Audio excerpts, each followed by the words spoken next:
Chapter 67. At the Office of the King's Attorney.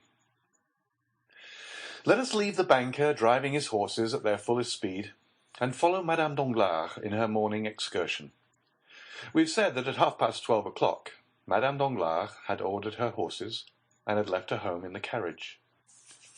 She directed her course towards the Faubourg Saint-Germain, went down the Rue Mazarine, and stopped at the Passage du Pont-Neuf.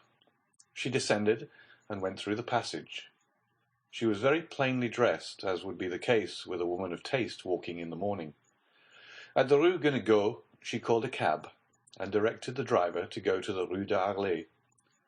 As soon as she was seated in the vehicle, she drew from her pocket a very thick black veil, which she tied on to her straw bonnet.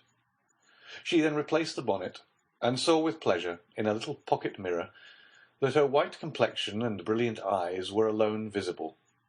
The cab crossed the Pont-Neuf, and entered the Rue d'Arles by the Place Dauphine. The driver was paid as the door opened, and stepping lightly up the stairs, Madame Danglars soon reached the Salle des Pas Perdus. There was a great deal going on that morning, and many business-like persons at the Palais.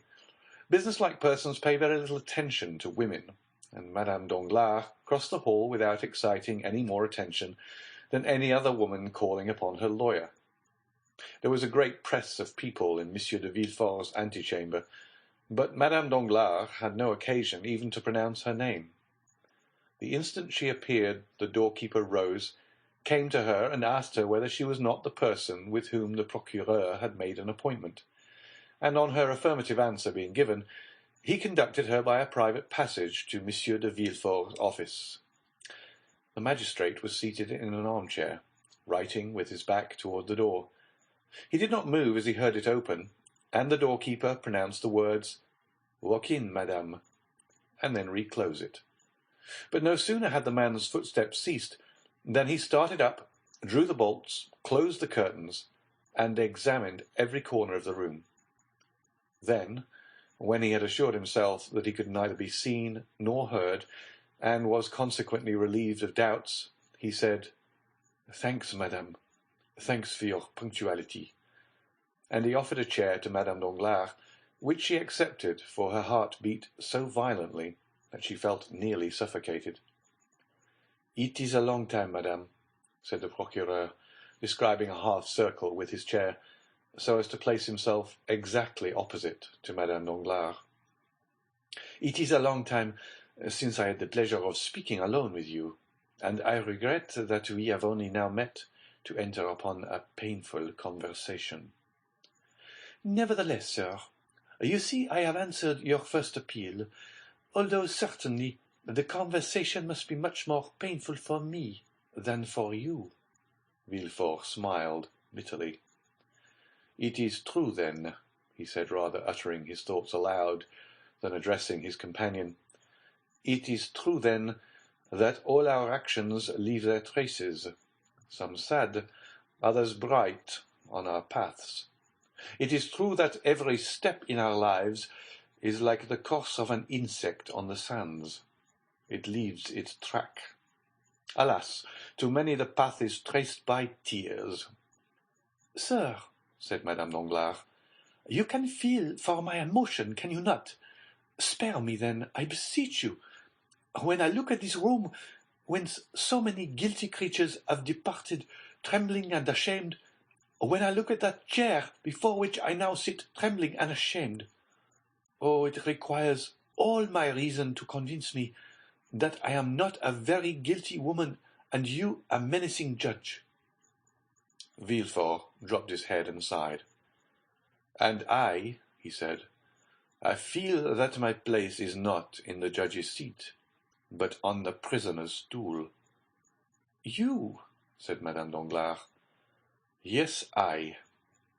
"I think, sir, you exaggerate your situation," said Madame Danglars, whose beautiful eyes sparkled for a moment. "The paths of which you were just speaking have been traced by all young men of ardent imaginations. Besides the pleasure, there is always remorse from the indulgence of our passions, and after all, what have you meant to fear from all this? The world excuses, and notoriety ennobles you. Madame, replied Villefort, you know that I am no hypocrite, or at least that I never deceive without a reason. If my brow be severe, it is because many misfortunes have clouded it. If my heart be petrified, it is that I might sustain the blows it has received. I was not so in my youth. I was not so on the night of the betrothal, when we were all seated around a table in the Rue du Cours at Marseille. But since then everything has changed in and about me. I am accustomed to brave difficulties, and in the conflict to crush those who, by their own free will, or by chance, voluntarily or involuntarily, interfere with me in my career. It is generally the case that what we most ardently desire is as ardently withheld from us by those who wish to obtain it, or from whom we attempt to snatch it. Thus, the greater number of a man's errors come before him disguised under the specious form of necessity. Then, after error has been committed in a moment of excitement, of delirium, or of fear, we see that we might have avoided and escaped it. The means we might have used, which we in our blindness could not see, then seem simple and easy. And we say, why did I not do this instead of that? Women, on the contrary, are rarely tormented with remorse, for the decision does not come from you. Your misfortunes are generally imposed upon you, and your faults the results of others' crimes. In any case, sir, you will allow, replied Madame Danglars, that even if the fault were alone mine, I last night received a severe punishment for it. Poor thing, said Villefort, pressing her hand. It was too severe for your strength. For you were twice overwhelmed, and yet— Well? Well, I must tell you. Collect all your courage, for you have not yet heard it all. Exclaimed Madame Danglars, alarmed. What is there more to hear? You only look back to the past, and it is indeed bad enough.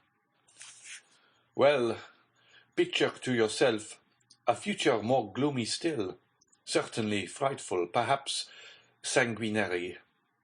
The Baroness knew how calm Villefort naturally was, and his present excitement frightened her so much that she opened her mouth to scream, but the sound died in her throat. How was this terrible past been recalled? Cried Villefort. How is it that it has escaped from the depths of the tomb and the recesses of our hearts where it was buried to visit us now like a phantom, whitening our cheeks and flushing our brows with shame? Alas, said Hermine, doubtless it is chance. Chance? Replied Villefort.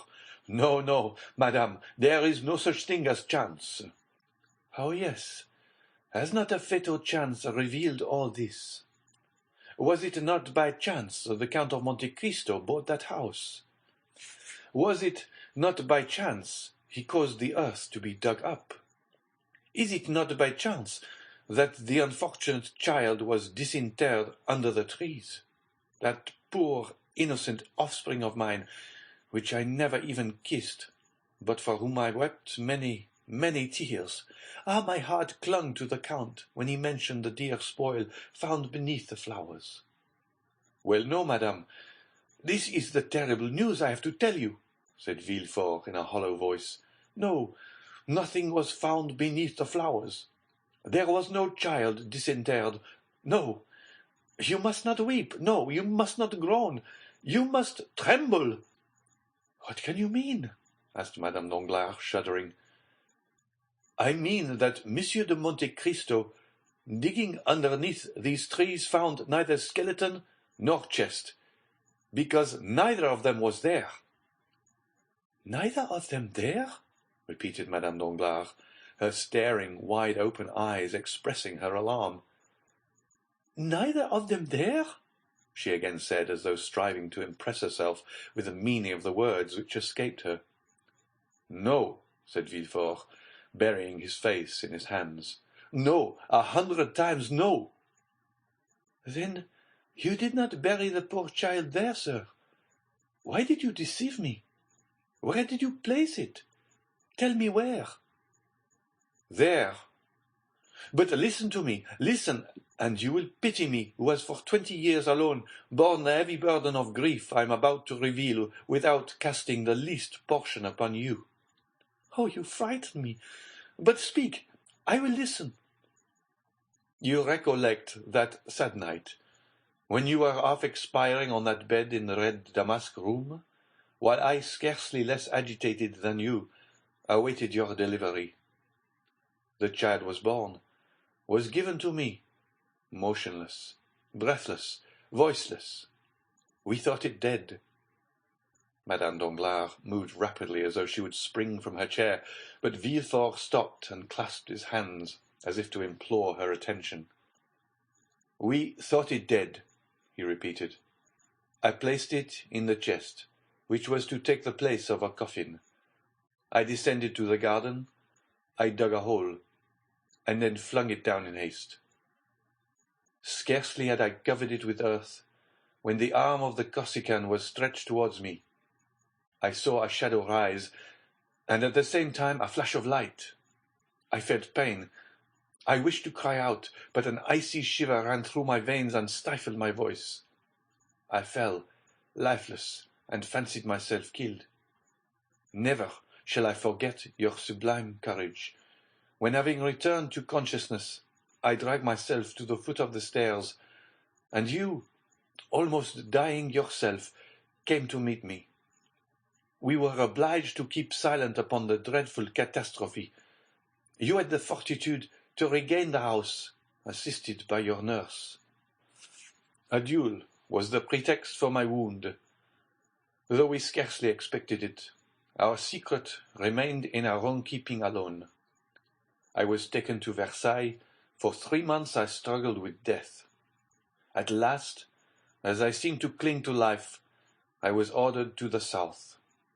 4 men carried me from Paris to Châlons, walking 6 leagues a day. Madame de Villefort followed the litter in her carriage.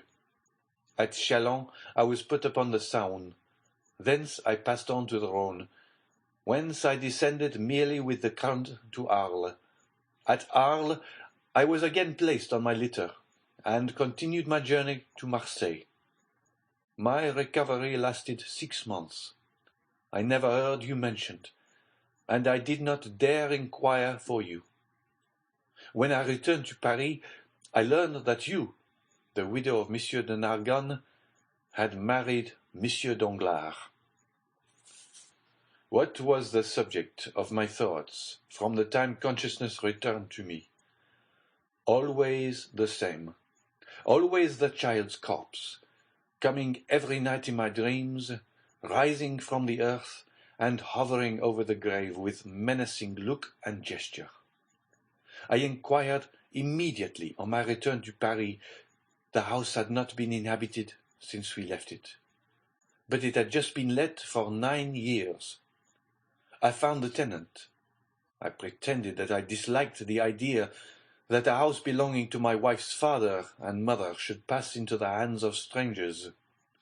I offered to pay them for cancelling the lease. They demanded 6,000 francs. I would have given 10,000. I would have given 20,000. I had the money with me. I made the tenant sign the deed of resilition, and when I had obtained what I so much wanted, I galloped to Auteuil. No one had entered the house since I had left it. It was 5 o'clock in the afternoon. I ascended into the Red Room and waited for night. There, all the thoughts which had disturbed me during my years of constant agony came back with double force. The Corsican, who had declared the vendetta against me, who had followed me from Nîmes to Paris, who had hid himself in the garden, who had struck me, had seen me dig the grave, had seen me inter the child. He might become acquainted with your person. Nay, He might even then have known it. Would he not one day make you pay for keeping this terrible secret? Would it not be a sweet revenge for him when he found that I had not died from the blow of his dagger?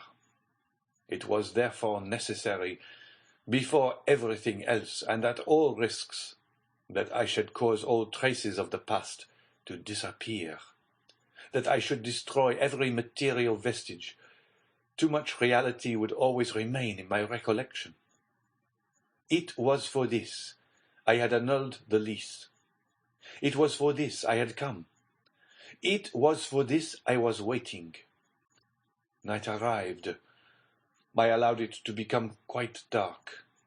I was without a light in that room when the wind shook all the doors, behind which I continually expected to see some spy concealed. I trembled. I seemed everywhere to hear your moans behind me in the bed, and I dared not turn around. My heart beat so violently that I feared my wound would open. At length, one by one, all the noises in the neighborhood ceased. I understood that I had nothing to fear, that I should neither be seen nor heard. So I decided upon descending to the garden. Listen, Hermine, I consider myself as brave as most men. But when I drew from my breast the little key of the staircase, which I had found in my coat, that little key we had both used to cherish so much, which you wished to have fastened to a golden ring, when I opened the door and saw the pale moon shedding a long stream of white light on the spiral staircase like a spectre, I leaned against the wall and nearly shrieked. I seemed to be going mad. At last I mastered my agitation. I descended the staircase step by step.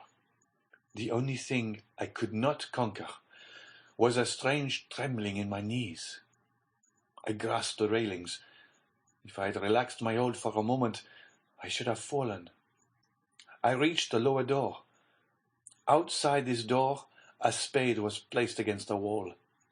I took it and advanced toward the thicket. I had provided myself with a dark lantern. In the middle of the lawn, I stopped to light it. Then I continued my path. It was the end of November. All the verdure of the garden had disappeared. The trees were nothing more than skeletons with their long, bony arms, and the dead leaves sounded on the gravel under my feet. My terror overcame me to such a degree as I approached the thicket that I took a pistol from my pocket and armed myself. I fancied continually that I saw the figure of the Corsican between the branches. I examined the thicket with my dark lantern. It was empty. I looked carefully around. I was indeed alone. No noise disturbed the silence but the owl, whose piercing cry seemed to be calling up the phantoms of the night. I tied my lantern to a forked branch. I had noticed a year before at the precise spot where I stopped to dig the hole. The grass had grown very thickly there during the summer, and when autumn arrived, no one had been there to mow it. Still, one place where the grass was thin attracted my attention. It evidently was there I had turned up the ground. I went to work. The hour, then, for which I had been waiting during the last year had at length arrived. How I worked, how I hoped, how I struck every piece of turf, thinking to find some resistance to my spade. But no, I found nothing, though I had made a hole twice as large as the first. I thought I had been deceived, had mistaken the spot. I turned around. I looked at the trees. I tried to recall the details which had struck me at the time. A cold, sharp wind whistled through the leafless branches, and yet the drops fell from my forehead. I recollected that I was stabbed just as I was trampling the ground to fill up the hole, which, doing so, I had leaned against a laburnum. Behind me was an artificial rockery intended to serve as a resting place for persons walking in the garden. In falling, my hand relaxing its hold of the laburnum, felt the coldness of the stone. On my right I saw the tree, behind me the rock. I stood in the same attitude and threw myself down. I rose and again began digging and enlarging the hole. Still, I found nothing, nothing. The chest was no longer there. The chest was no longer there, murmured Madame Danglars, choking with fear. Think not I contented myself with this one effort, continued Villefort. No, I searched the whole thicket. I thought the assassin, having discovered the chest, and supposing it to be a treasure, had intended carrying it off, but perceiving his error, had dug another hole and deposited it there. But I could find nothing. Then the idea struck me that he had not taken these precautions, and had simply thrown it in a corner. In the last case, I must wait for daylight to renew my search. I remained in the room, and waited. Oh, heavens! When daylight dawned, I went down again. My first visit was to the thicket. I hoped to find some traces which had escaped me in the darkness. I had turned up the earth over a surface of more than 20 feet square, and a depth of 2 feet. A laborer would not have done in a day what occupied me an hour. But I could find nothing. Absolutely nothing. Then I renewed the search. Supposing it had been thrown aside, it would probably be on the path which led to the little gate. But this examination was as useless as the first, and with a bursting heart I returned to the thicket, which now contained no hope for me. "Oh," cried Madame Danglars, "it was enough to drive you mad." "I hoped for a moment that it might," said Villefort, "but that happiness was denied me. However, recovering my strength and my ideas, 'Why,' said I, 'should that man have carried away the corpse?' "But you said," replied Madame Danglars, "he would require it as a proof." "Ah, no, madame, that could not be. Dead bodies are not kept a year. They are shown to a magistrate, and the evidence is taken. Now, nothing of the kind has happened." "What then?" asked Hermine, trembling violently. "Something more terrible, more fatal, more alarming for us. The child was, perhaps, alive, and the assassin may have saved it." Madame Danglars uttered a piercing cry, and seizing Villefort's hands, exclaimed, "My child was alive," she said. "You buried my child alive. You were not certain my child was dead, and you buried it? Oh!"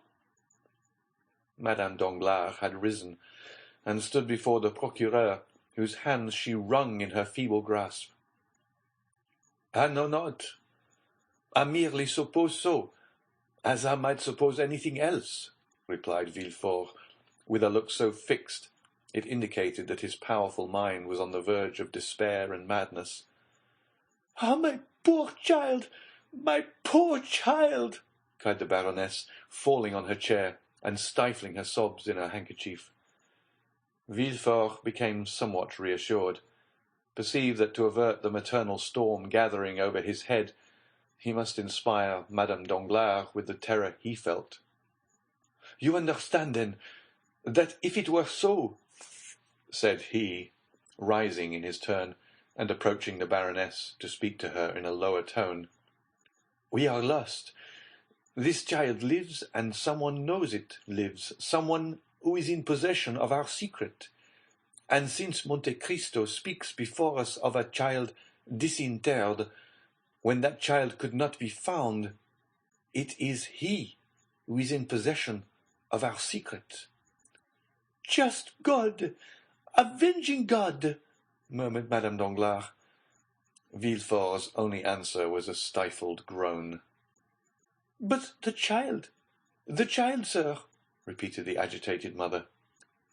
"How I have searched for him," replied Villefort, wringing his hands. "How I have called him in my long sleepless nights. How I have longed for royal wealth, to purchase 1,000,000 of secrets from 1,000,000 of men, and to find mine among them. At last, one day, when for the 100th time I took up my spade, I asked myself again and again what the Corsican could have done with a child. A child encumbers a fugitive. Perhaps, on perceiving it was still alive, he had thrown it into the river. Impossible! Cried Madame Danglars. A man may murder another out of revenge, but he would not deliberately drown a child. Perhaps, continued Villefort, he had put it in the foundling hospital. Oh, yes, yes, cried the Baroness. My child is there. I ran to the hospital and learned that the same night, the night of the 20th of September, a child had been brought there, wrapped in a part of a fine linen napkin, purposely torn in half. This portion of the napkin was marked with a half a baron's crown and the letter H. Truly, truly, said Madame Danglars, all my linen is marked thus. Monsieur de Narbonne was a baronet, and my name is Hermine. Thank God, my child was not then dead. No, it was not dead. And you can tell me so without fearing to make me die of joy? Where is the child? Villefort shrugged his shoulders. Do I know? Said he. And do you believe that if I knew I would relate to you all its trials and all its adventures as would a dramatist or a novel writer? Alas, no. I know not. A woman about 6 months after came to claim it with the other half of the napkin. This woman gave all the requisite particulars, and it was entrusted to her. But you should have inquired for the woman. You should have traced her. And what do you think I did? I feigned a criminal process, and employed all the most acute bloodhounds and skilful agents in search of her. They traced her to Chalons, and there they lost her. They lost her? Yes, forever. Madame Danglars had listened to this recital with a sigh, a tear or a shriek for every detail. And this is all? Said she. And you stop there? Oh no, said Villefort. I never ceased to search and to inquire. However, the last 2 or 3 years I had allowed myself some respite, but now I will begin with more perseverance and fury than ever, since fear urges me, not my conscience. But, replied Madame Danglars, the Count of Monte Cristo can know nothing, or he would not seek our society as he does. Oh, the wickedness of man is very great, said Villefort, since it surpasses the goodness of God. Did you observe that man's eyes while he was speaking to us? No. But have you ever watched him carefully? Doubtless he is capricious, but that is all. One thing alone struck me. Of all the exquisite things he placed before us, he touched nothing. I might have suspected he was poisoning us. And you see, you would have been deceived. Yes, doubtless. But believe me, that man has other projects. For that reason I wish to see you, to speak to you, to warn you against everyone, but especially against him. Tell me, cried Villefort, fixing his eyes more steadfastly on her than he had ever done before, did you ever reveal to anyone our connection? Never, to anyone. You understand me, replied Villefort affectionately. When I say one, pardon my urgency, to any one living, I mean. Yes, yes, I understand very well, ejaculated the Baroness. Never, I swear to you. Were you ever in the habit of writing in the evening what had transpired in the morning? Do you keep a journal? No, my life has been passed in frivolity. I wish to forget it myself. Do you talk in your sleep? I sleep soundly like a child. Do you not remember? The colour mounted to the Baroness's face, and Villefort turned awfully pale. "It is true," said he, in so low a tone that he could hardly be heard. "Well?" said the Baroness. "Well, I understand what I now have to do," replied Villefort. "In less than 1 week from this time, I will ascertain who this Monsieur de Monte Cristo is, whence he comes, where he goes, and why he speaks in our presence of children that have been disinterred in a garden." Villefort pronounced these words with an accent which would have made the Count shudder had he heard him. Then he pressed the hand the Baroness reluctantly gave him, and led her respectfully back to the door. Madame Danglars returned in another cab to the passage, on the other side of which she found her carriage, and her coachman sleeping peacefully on his box while waiting for her.